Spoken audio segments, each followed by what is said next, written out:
안녕하세요, 구독자 여러분. 10월 4일 금요일입니다. 벌써 금요일이고요. 오늘 아마 징검다리 휴가, 어제 개천절 휴일이었죠. 그리고 이제 그 다음 날이 오늘 금요일이기 때문에 아마 오늘까지 주말 연이어서 쉬시는 분들도 많이 계실 것 같아요. 네, 그분들은 이럴 때 한번 잘 쉬는 거죠. 어제는 정말 날씨가 좋았죠, 그죠? 날씨가 너무 좋았고, 뭐 이게 물론 이제 좀 태풍 때문에 좀 피해, 특히 저기 밑에 지방 경상북도 경북 쪽 이쪽이 좀 많이 피해 보셨는데, 아 이게 좀 이 방송 들으시는 분들 중 분들 그렇게 특별히 별다른 피해 없기를 바라고요. 이제 날씨가 또 점점 좋아지고 이렇게 잘 회복이 되면 좋겠습니다. 자, 오늘은 금요일이고요. 제가 관련된 내용 제가 쭉 봤는데 오늘은 4개 정도, 2개는 되게 가벼운 거고 2개는 좀 약간 우리가 자세히 알아봐야 되는 그런 내용에 대해서 좀 우리가 살펴보도록 하겠어요. 자, 보겠습니다. 직장인과 유튜브는 제가 쭉 봤는데 별로 중요한 게 없어요. 그런데 여기 제가 하나 지금 소개해 드릴 건데 관련된 정보라서 용인시에서 직장인 대상 전역 입문 강좌를 한대요. 그래서 박경철 원장의 그리스 문명의 지혜 특강. 박경철 씨가 누구야? 라고 하시는 분이 계시면은 이걸 보면 되죠. 자, 박경철 안동 신세계연합 클리닉 원장님이신데 이렇게만 알고 계시면 안 돼요.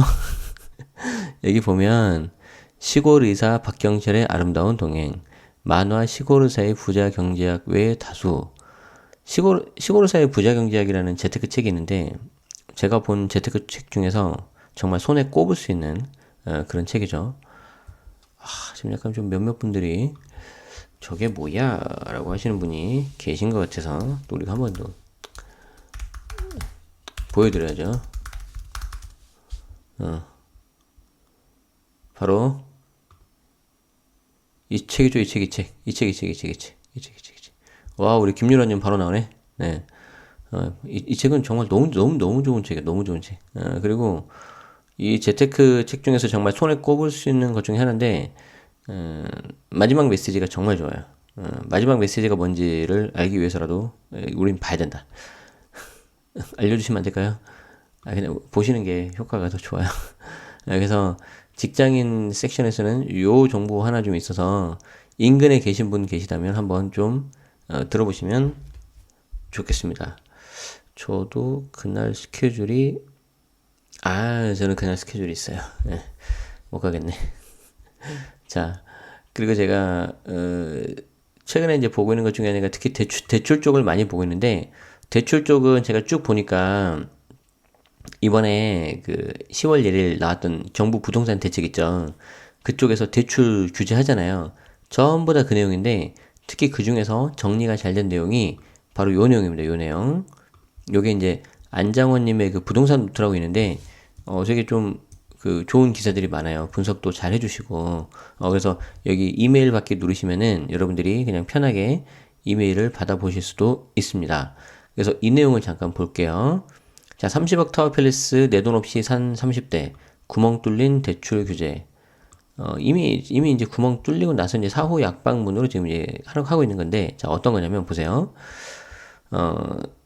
자, 타워팰리스 정부의 주택거래 실태조사 결과 30대가 자기 자금을 전혀 들이지 않고 전액 차입금으로 30억 원짜리를 구매한 것으로 드러났다.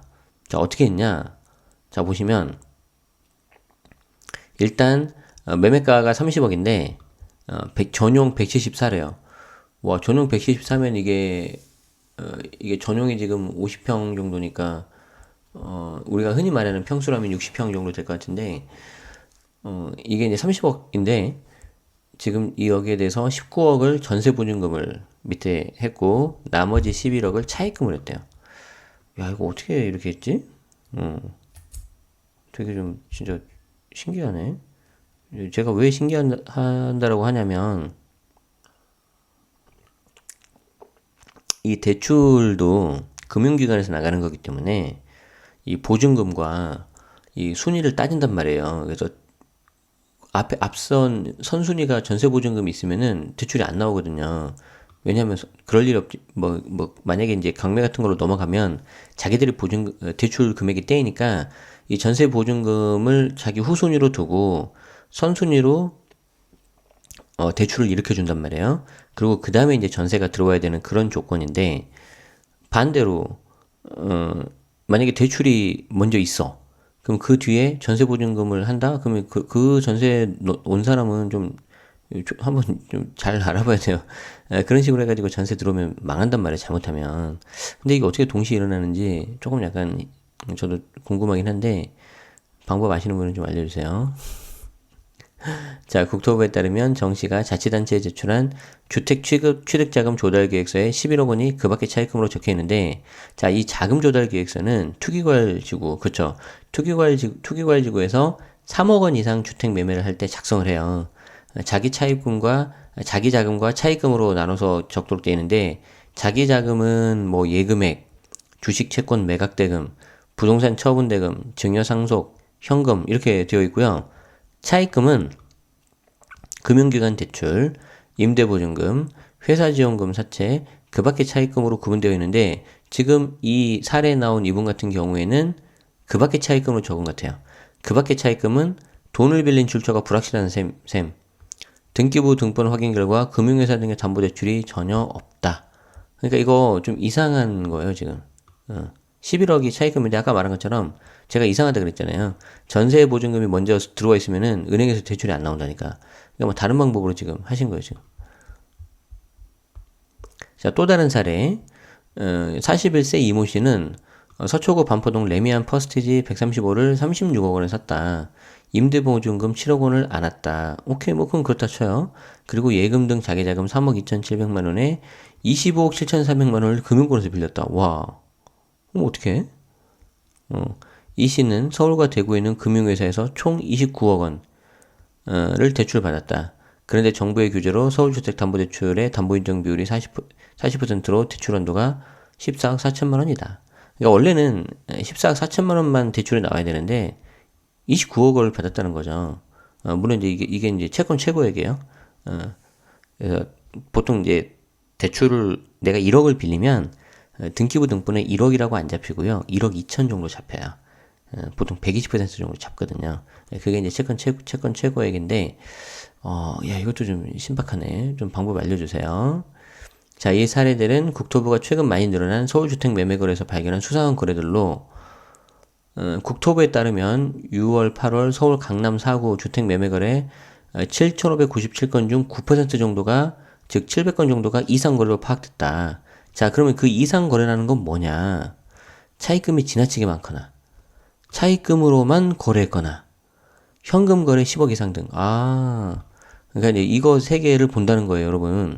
차입금이 지나치게 많거나, 차입금으로만 거래했거나, 이 차입금으로만에는 임대보증금도 포함이 되겠죠. 그리고 현금 거래가 10억 이상인 경우. 자, 그래서 이 이상 거래 비율이 4월에서 5월은 7%에서 9% 정도 이렇게 올라갔다는 거죠. 그리고 이제 국토부는 이거를 투기 수요의 거래로 의심하고 있다는 건데, 이 투기와 투자, 근데 넘어갑시다. 예. 왜냐면, 이런 경우도 있잖아요. 이 해당 아파트가 좋아서 지금은 못 사니까, 전세 보증금 등 대출을 내가 차입금을 껴안고 미리 사둔 거다. 나중에 들어서가 살려고. 그러면 그건 투자예요? 투기예요? 지금 국토부 입장에서는 그게 투기라는 거잖아요. 그러면 투기라면은 지금 여성가족부 장관님도 그렇게 해서 목동 아파트를 사셨는데 지금 그거는 완전히 잊혀졌어요. 왜냐면 지금 다른 분이 워낙 스포트라이트를 받고 있어서 근데 그분도 똑같이 그렇게 말했거든요. 기자들한테 자기 집이 대구인가 대전에 하나 있는데 목동 아파트를 사셨어요. 목동 아파트를 어, 사셨는데 왜 그렇게 했어요? 그랬더니 나중에 목동에서 살고 싶어서 그랬다고. 근데 그때가 정부 파리 대책 나오고 집 사지 말라고 했을 때 그때 산 거였거든요. 2017년 하반기 때. 그래서 타이밍이 기가 막혔죠. 아무튼 뭐 그래서 그래요 제가. 자, 6월 서초구 반포동 반포자이 194를 36억 원에 산 40대 부부는 13억 원을 현금으로 냈다. 그래서 이거 현금 10억 이상이니까 지난 6월 30대 부부가 공동으로 서초구 반포동 반포주공 1단지 140제곱미터를 44억 3천만 원에 매수했는데 예금 16억 1,500만 원과 나머지 28억 원은 차입금으로 자금을 마련했다. 그래서 이렇게 주택 취득자금 조달 및 입주계획서 이렇게 지금 나와 있는 거예요. 그래서 자기 자금 그리고 차입금인데 그 밖에 차입금 이거는 이제 거의 뭐 깜깜이라는 거죠. 출처가 불분명한 그런 거라는 거죠. 자, 자금이 많지 않은 30대의 고가주택 거래도 눈에 띈다. 집값이 비싼 강남에서 30대 연령 거래가 늘어나는 건 전세를 끼고 사는 갭 투자와 함께 지난 6월 이후 눈에 띄는 주택시장 특징인데 결국에는 다시 어떻게 해서든 이렇게 해서라도 해서 서울 쪽에 고가주택을 이렇게 좀 마련하려고 하는 거죠. 한국감정원에 따르면 6에서 8월 강남 서초구 아파트 매수자 중 30대가 50명 중 1명이 넘는 22%를 차지했다. 7에서 9월 계약된 강남 서초구 아파트 1,500여 가구의 평균 거래 가격이 17억 원이었다. 그래서 전세 끼고 사는 갭 투자 이제 점점 증가하는 거죠. 서울 이렇게, 강남 이렇게. 정부는 꼼수 대출도 다양해진 것으로 파악한다. 지난해 주택임대사업자 대출로 주택담보대출 규제를 피해가더니 올해는 주택매매사업자 대출이 주택구매자금 자원으로 활용됐다. 계속 풍선 효과가 나오는 거죠. 주택매매사업자는 사업자 대출이라서 대출 제한이 없고 주택매매사업자 등록만 하면 돼서 절차가 까다롭지 않다. 사업자라면 관련 법령에 6개월에 한 차례 이상 매수하고 두 차례 이상 매도하게 되어 있지만 그렇게 하지 않아도 별다른 제재가 없다. 대출을 받을 때만 주택매매사업자 등록을 하면 됐다는 거죠. 그러니까 이게 다 관리가 안 돼서 그런 거예요. 그래서 이것 때문에 그때만 잠깐 사업자 등록을 하고 그 대출만 받고 제대로 사업자 운영 안 하신 분들도 꽤 많은 걸로 제가 알고 있어요. 근데 주택매매사업자에 대한 세제 혜택은 별로 없어요. 특히 조정대상 지역이라면 진짜 아무 의미가 없어요. 다른 소득과 합친 종합소득세와 조정대상 지역 중과 등을 적용한 양도세를 비교해서 많은 세금을 낸다는 거죠. 이게 이제 비교과세라는 거거든요. 그래서 개인 매매사업자 같은 경우에는 조정대상 지역에서는 세제 혜택은 거의 없다고 보셔야 된다. 그런데 이거를 뭐 비조정 대상 지역에서 하시거나 그런 경우에는 좀 그래도 해볼만 하죠. 자, 이상거래 증가, 꼼수 대출 등은 정부가 2017년 8회 대책과 지난해 9.13 대책에서 주택 대출 규제 강도를 높였지만 허점과 틈새가 많다는 걸 보여준다. 그러니까 두 가지를 말씀드리고 싶은데 아무리 정부가 이렇게 이걸 규제를 한다 그래도 허점이 나올 수밖에 없어요. 이 완벽한 법이나 규제라는 건 없기 때문에. 두 번째는 어떻게든 이 사람들은 방법을 찾는 사람들이에요. 쉽게 말해서 이건 뭐냐면 예를 들어서 우리가 지금 현재 자본주의에서 살고 있잖아요. 자본주의에서 살고 있는데 그냥 투자를 하지 마라. 그러니까 이 투자 제가 말하는 투자에 대해서 물론 투기라고 보신 분들이 계실 거예요. 근데 이건 정말 이 손바닥 하나 뒤집는 거랑 똑같다니까요. 뭘 투자고 뭘 투기로 보는지는 정말 구분하기 어려워요. 그래서 거기에 대한 논의는 둘째 치고 근데 어쨌든 이렇게 돈을 벌고 싶은 그런 욕망이 있잖아요.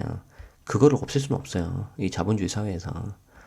그렇기 때문에 이 정부가 이렇게 계속 규제를 하는데 이거는 뭐냐면 자본주의 사회에서 돈 벌지 말아라 그거랑 거의 비슷해요. 자, 정부는 국토부, 행정안전부, 국세청, 금융위 등 32개 관계기관 합동으로 자금 조달 계획서를 토대로 자금 출처 등을 조사하기로 했다. 이게 이제 다 보도자료에 들어간 거죠. 우리 다 봤죠. 그래서 8, 9월 실거래 신고분 중 이상거래 의심되는 서울 전체 1200여 건을 우선 조사하고 강남 4구와 마포, 성동, 용산, 서대문구 등을 집중 조사 지역으로 선정했다. 이건 무슨 말이에요? 강남 4구, 마포, 성동, 용산, 서대문 이쪽이 이런 이상거래가 많다는 건데 이 이상거래가 많다는 거는 위에 보시는 것처럼 굉장히 리스크를 떠안고 지금 거래하는 거거든요. 아까 보여드렸던 이상거래. 그럼 이 사람들이 똑같은 리스크를 떠안고 내가 걸릴지도 모르는데 왜 그런 이상거래를 이쪽 마포, 성동, 용산, 서대문, 강남 4구에서 할까? 이쪽이 투자 가치가 높으니까 그런 거죠. 그러니까 즉 다시 말해서 정부가 계속해서 지금 여기를 투자하기 좋은 지역으로 알려주는 거예요 지금. 그쵸? 이와 함께 매매사업자 대출도 주택담보대출 규제를 적용해 대출 규제를 강화하기로 했다. 하지만 저금리 등으로 유동성이 넘쳐나는 가운데 돈줄 죄기로 집값을 안정시키는 데에는 한계가 있다. 아무리 대출 문턱을 높이고 규제를 촘촘히 해도 돈이 될 것 같으면 편법, 불법을 통해서든 돈은 아무리 작은 틈새도 비집고 주택시장으로 들어오기 때문이다. 그리고 이제 유동성이 M2 계속 올라가는 거죠, 이게. 국토교통부 자료로 하셨네. 그래서 최근 강남을 중심으로 집값을 자극한 불씨는 불안시입니다. 민간 택지 분양가 상한제가 시행되면 주택 공급이 부족해지지 않겠냐는 그런 불안 심리가 작용하는 거고, 주택 수요자 입장에서는 문재인 정부 들어서 이딴 고강도 규제에도 해마다 반복된 집값 급등 트라우마가 되살아나는 셈이다. 그러니까 이 시기가 지나면 도저히 이제 내가 집을 못 구하는 거 아니겠냐라는 불안 심리가 있다는 거죠. 그래서 30대도 뛰어들고, 우리 얼마 전에 봤죠. 서울 아파트 최근 6월, 7월, 8월 그때 거래가 30대가 가장 많았죠. 40대를 넘어서 버렸다 그랬잖아요. 그죠? 사실 상한제의 위력이 구체화되지 않아서 주택가 공급이 얼마나 줄어들지 불확실하기 때문에 공급 부족 우려는 지나친 감도 있다. 실체가 불분명한 불안 심리가 더 쏠림 현상을 부추겼다. 불안하니까 안전자산으로 꼽히는 부동산에 꽂힌 거다. 그러니까 여러분들이 왜 그러면은 똑같은 돈인데 다른 곳에 투자하지 않고 부동산에다가 이렇게 하느냐라고 반문하시는 분이 계실 텐데, 반대로 이렇게 이런 집을 사는 사람들은 이렇게 반문하고 싶은 거죠. 그럼 내가 그 20억, 30억 돈을 가지고 그럼 어디에다 투자하냐는 거예요. 주식에다 하자니 불안하고, 펀드, 채권에다 하자니 그것도 만만치 않은 것 같고, 그렇잖아요. 그래서 특히 상대적으로 그 사람들 보기에는 안전자산으로 꼽혔고, 그 안전자산으로 꼽혔다는 것도 최근에 나온 KB금융에서 나온 부자보고서 있죠.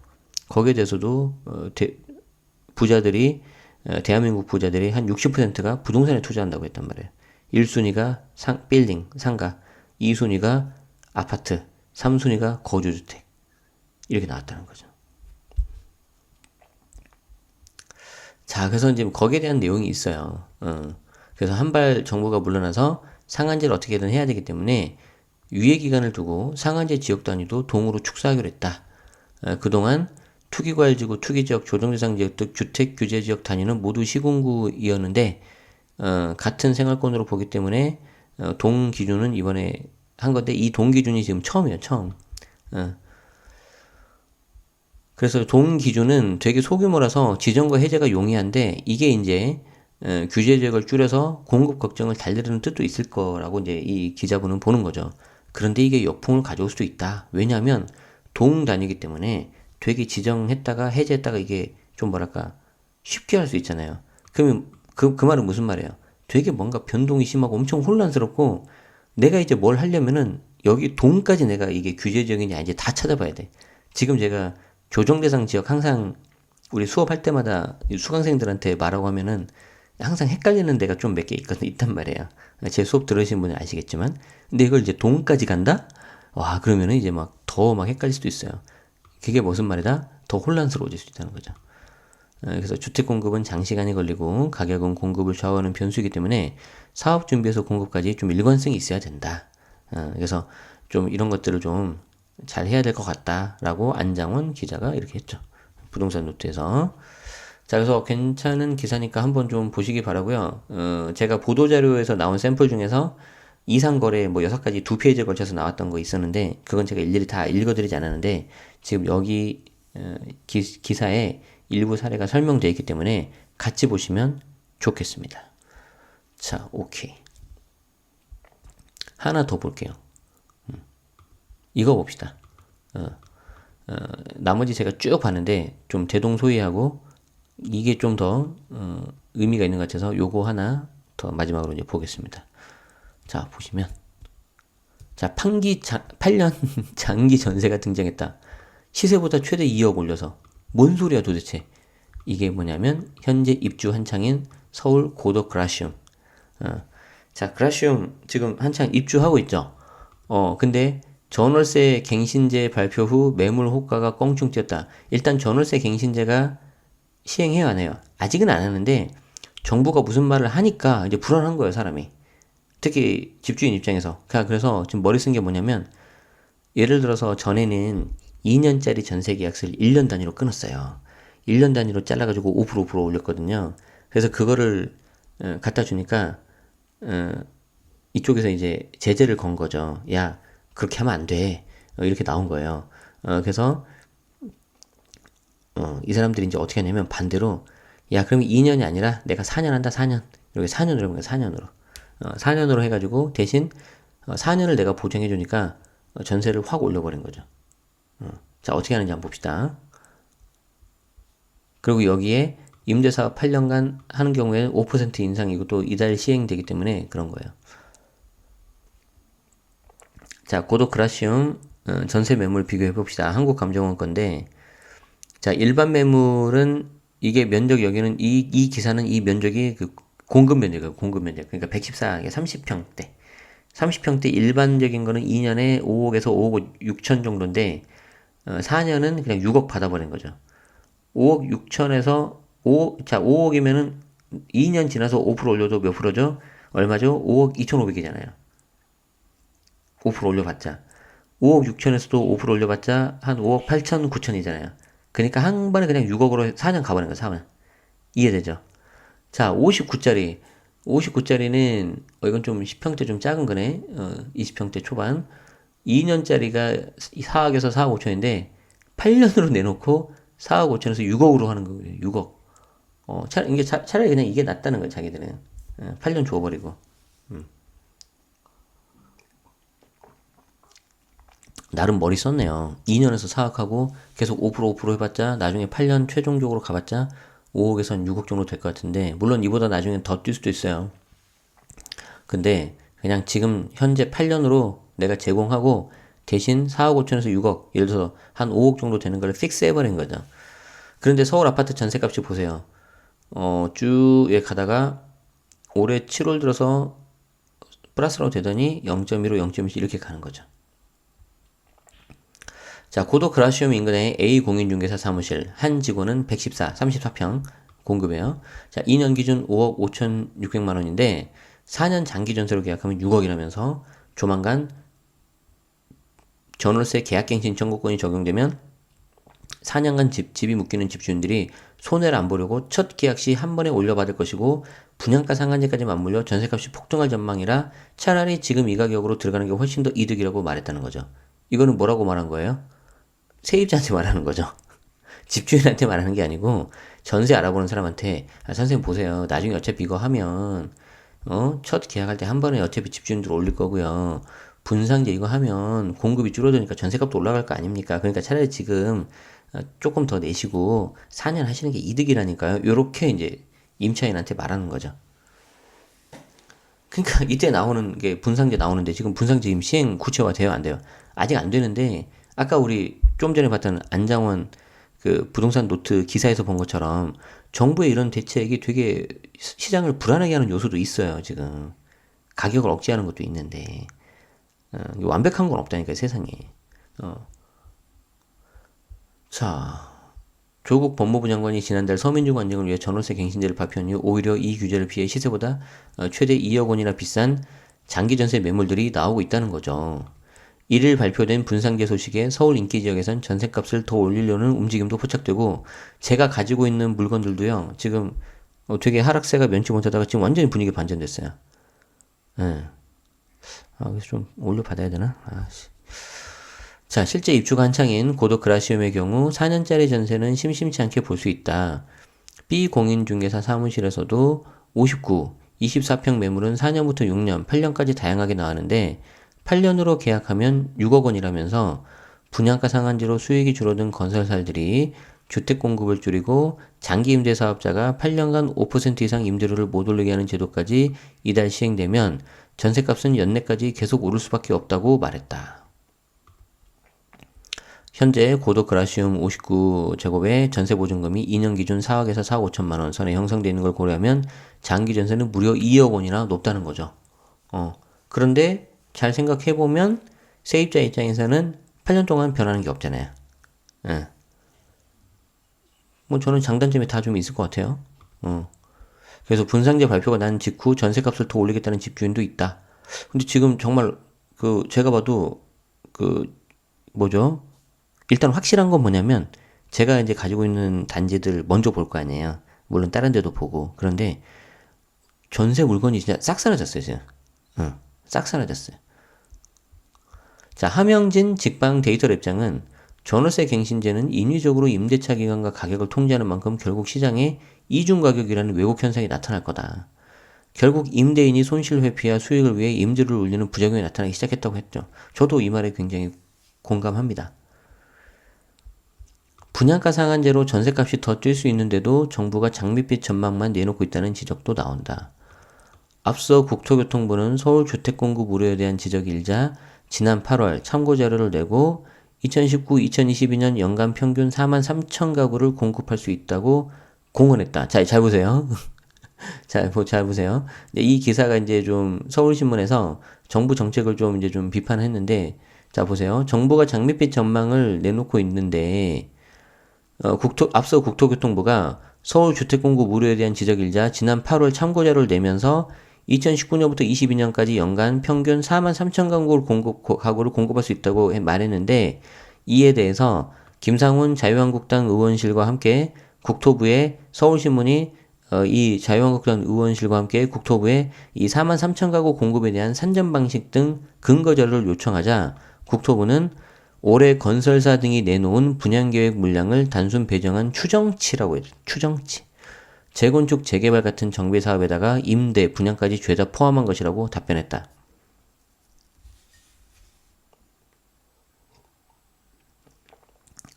그러니까 우리 8월달에 기억나요?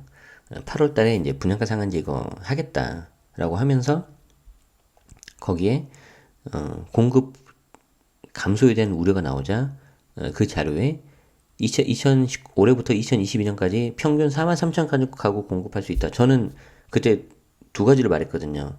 저 4만 3천 가구가 불분명하다. 두 번째, 4만 3천 가구가 된다고 하더라도 서울은 최소 5만 이상 돼야 되는데 왜 5만인지는 묻지 마세요. 일단 막 여러 가지 이유가 있는데 보통 0.05%를 곱하거든요. 그래서 1000만이니까. 그래서 수요 대비 공급이 부족할 텐데 저걸로 되겠느냐라고 했는데 이번에 서울신문과 자유한국당 쪽에서 같이 국토부에 그러면 저 4만 3천 가구에 대한 산정 방식 근거 자료를 좀 달라고 요청하자 올해 건설사 등이 내놓은 분양계획 물량을 단순 배정한 추정치고 그냥 다 전부 다 포함한 거라고 답변했다는 거예요. 그러니까 이게 보도자료 이게 굉장히 중요한데 하물며 일개 회사에서도 저거 데이터가 틀리거나 좀 잘못되면 되게 욕먹거든요. 근데 이거는 대한민국 전체 국민을 대상으로 한 건데 이러시면 어떡할까요? 안타깝습니다. 자, 권대중 명지대 부동산학과 교수님은 재건축 등 정비사업은 인허가부터 조합의견 수렴, 철거 준공 과정에서 변수와 난관이 너무 많아서 입주 시기를 장담할 수 없다는 거죠. 맞아요. 언제 바뀔지 모르는 계획 물량이 아니라 과거 5년치의 실제 공급 물량을 계산하는 식으로 현실적인 잠정치를 내놔야 된다고 이제 지적한 거예요, 여기 대해서. 그리고 김상훈 국회의원도 임대와 분양 등 정확한 수치도 없이 단순한 잠입 계획으로 정책을 만들면 부작용이 크다고 비판을 한 거죠. 중요한 거는 지금 정부가 잘못해서 이런 비판을 해야 된다라는 게 중요한 게 아니고 요런 비판에 대한 기사가 최근 들어서 점점 많이 나오고 있어요. 이 말은 무슨 말일까요? 이 정부도 이제 점점 써먹을 수 있는 카드가 점점 줄어든다는 거고 그나마 몇 개 없는 카드도 효과가 더 있다 없다? 별로 없을 가능성이 더 크다는 거예요. 그래서 좀 앞으로가 좀 더 약간 더 걱정도 되기도 합니다. 예. 자, 오늘 기사 여기까지인데 자, 하나만 더 볼게요. 하나만 더. 이거는 뭐냐면 제가 좀 감사하다고 말씀드리고 싶어서 자, 부동산 절세부터 내 집 마련 비법까지 직방TV에 다 있다. 직방TV 구독자 10만 명 돌파. 고맙습니다, 여러분. 고맙습니다. 꼭 알아야 될 양도세 절세법부터 전세 사기 피하는 확실한 방법까지 부동산 입문자를 위한 정보 제공 채널 직방TV가 구독자 10만 명을 돌파했다. 직방TV는 이러이러한 유용한 정보를 전달하고자 직방이 운영하는 유튜브 채널인데 지난해 3월, 작년 3월부터 시작을 했어요. 부동산 전문가 빠숑님, 그리고 이주연 월천대사님, 직터뷰를 시작으로 올 5월에는 부동산 고수들이 전해주는 실전 부동산 정보를 주제로 한 신 시리즈를 새롭게 론칭한 거죠. 그래서 저도 사실 이거 처음에 합류할 때 뭐 제가 다 좋아하는 분들이잖아요. 빠숑님 그리고 월천 대사님. 그래서 이분들이 워낙 잘 하셨기 때문에 제가 이분들의 누에를 끼치면 어떨까 막 이런 염려도 좀 있고 그랬는데 다행히 여러분들이 너무 많이 응원을 해주셔가지고 이게 빨리 이렇게 10만 명이 된 것 같습니다. 그래서 감사드리고요. 절세의 신 제네시스 어우 고맙습니다. 법률의 신 현창훈 변호사님, 어, 투자의 신 놀라운 부동산이 등장하는 시리즈로 구성해서 내 집 마련에 도움이 되는 팁과 지역 호재 등의 정보부터 부동산 절세 방법, 부동산 법률 지식까지 다양한 정보를 제공하는데 최근 직방TV 구독자를 대상으로 실시한 설문에서 내 집 마련을 위한 다양한 재테크, 투자 정보를 얻고 싶다는 응답이 44%로 가장 높게 나오자 오는 11월부터는 내 집 마련의 신 월천 대사님을 다시 추가 편성하기로 했습니다. 그래서 월천 대사님 지난주에 촬영 다 했거든요. 그래서 그 다음에 이제 나올 거예요. 그래서 잘 이렇게 보시고 또 이렇게 활용하시면 좋겠습니다. 좋아요, 구독도 많이 부탁드리고요. 그래서 직방TV 구독자가 원하는 정보의 종류를 묻는 질문에서는 응답자의 40%가 1주택자를 위한 정보를 원했고, 이어 무주택자를 위한 정보, 다주택자를 위한 정보, 임대주택 사업자 위한 정보 이렇게 나왔다. 직방TV 컨텐츠 중 가장 관심이 높았던 편은 1주택자가 알아야 될 양도소득세로 조회수가 50만회에 달했다. 제 겁니다. 고맙습니다. 저는 솔직히 말씀드려서 이 영상을 아직도 다 못 봤어요. 처음부터 끝까지. 민망해서. 이게 제가 처음으로 찍은 거거든요. 아우, 아우, 그래서 부동산 의사결정 과정에서 실질적으로 적용할 수 있는 팁이나 부동산 정책 등의 이슈를 시의성 있게 해설하는 콘텐츠가 인기였는데 계속해서 여러분들에게 이런 좋은 정보를 드리도록 하겠습니다. 그리고 여기에 대한 내용과 제 채널 데일리 뉴스 그리고 이제 추가로 하려고 하는 콘텐츠들이 이제 더 나올 텐데 그런 것들을 잘 봐주셔서 시너지를 가져주시면 더 좋을 것 같습니다. 자, 40에서 60대 이용자가 절반 이상 차지했고요. 45에서 54세가 가장 많네요. 55, 64, 27%, 35, 44가 20%. 제 채널은 3544가 가장 많았던 것 같아요. 그 다음에 4554. 그래서 직방TV는 또 이쪽이 많이 있으시니까 제가 조금 더 말도 더 천천히 하고요. 더 쉽게, 그리고 더 실용적인 거, 그런 내용으로 많이 말씀드리도록 하겠습니다. 고맙습니다. 이 말씀 드리려고 제가 이 기사 하나만 더 봤습니다. 자, 그러면 우리 오늘 뉴스 간단하게 얼른 보도록 하죠. 자, 용인시 박경철 시골의사 특강 10월 8일 화요일 저녁입니다. 용인시 여성회관. 자, 이렇게 하고요. 두 번째 30억 타워 필리스 내 돈 없이 산 30대 대출 규제 허점. 그리고 이번에 나온 10월 1일 대책 중 대출에 대한 추가 설명이 있어요. 그래서 기존 대책 설명 자료와 함께 보시면 좋을 듯 합니다.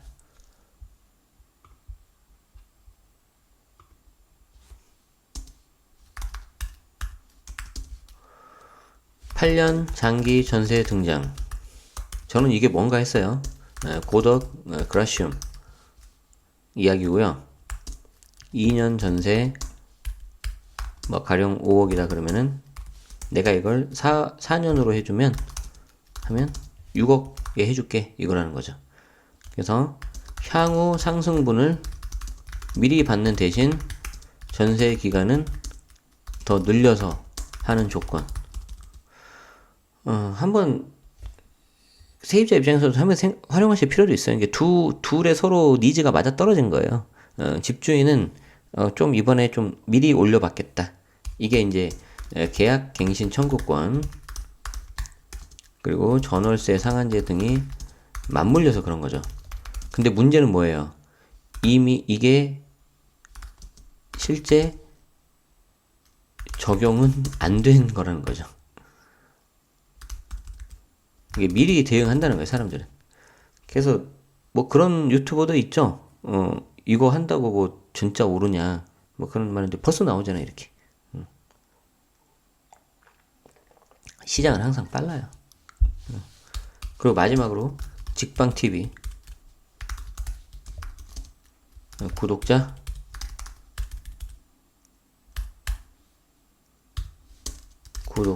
10만 돌파. 이거는 다른 거 없고요. 매우 매우 감사드립니다. 더 열심히 하겠습니다. 더 좋은 정보 알려드리겠습니다. 이거죠. 자, 그래서 오늘 봤던 기사입니다. 첫 번째 기사 이거고요. 두 번째 타워팰리스 이거. 야, 어떻게 내 돈 없이 이렇게 사냐. 자, 8년 장기 전세. 요거. 그래서 벌써 이렇게 나온다는 거죠. 시장은 빠르다. 직방TV 구독자 감사합니다. 자, 그래서 오늘 여기까지 이렇게 보도록 하겠습니다. 자,